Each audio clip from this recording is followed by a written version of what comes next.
You know, we got a special relationship. You know what I'm saying? You know what I'm saying? For sure, we got a special relationship. Absolutely. And you told me you died, like on a hospital bed. You died. Yeah. Can you tell the people like how did you die? Like what happened? Yeah, like I got shot in 2001 downtown, and I had died. I had a flatline on a emergency table when I got to the hospital, and I was in a coma for about 7 days. And I just remember I was like in a like a dome, like monkey bars, and it was all white, and I was just stuck there for days, man, like for days. And I came out of it. When I came out of it, I couldn't really talk, but I could see around the room. And when I end up coming out of the coma, just my perception is being young, being hurt, being angry, being upset. It really it shook me. You know what I'm saying? Like something like that, it's gonna shake me. You know what I'm saying? Tough you are, huh? Yeah. So. It's kind of like yeah, wake you up like that. And you know, and what's the sad part about it too?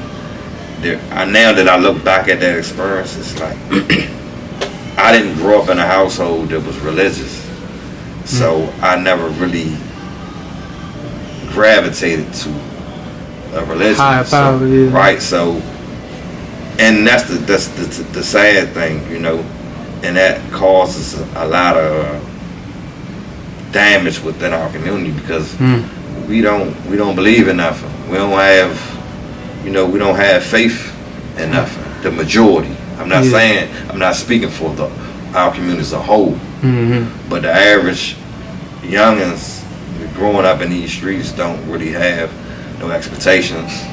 They don't have no faith, and they don't believe. So when you lost, when you hurt, when you broke, I mean, like, why do you think these youngins feel how they feel?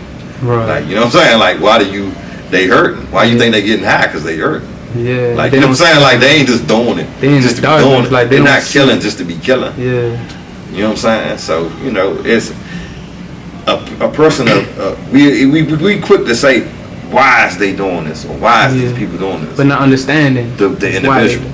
I could personally relate to that because I really feel like I was in a dark, lost place at one point in my life before prison, and like prison was like, you know, I was able to sit down and actually look at my life and like had that clarity, you know, that moment of clarity was like, wow, I actually think about it. So, you know, that's very true.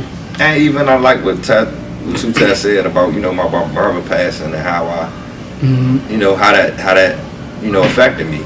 And I wanted to go back to that just now because I was thinking about what you was just saying and about mental health, about just overall.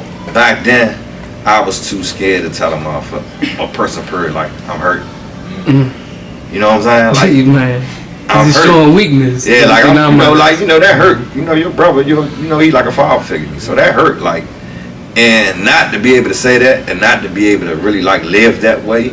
You can't be the best you. So, you know, it affected me in so many different ways because I'm not able to really say what's in my heart. I'm not able to, you know what I'm saying, correctly mourn. And, you know, I'm talking about my story, but my story is no different from, you know, hundreds of thousands of different other youngins.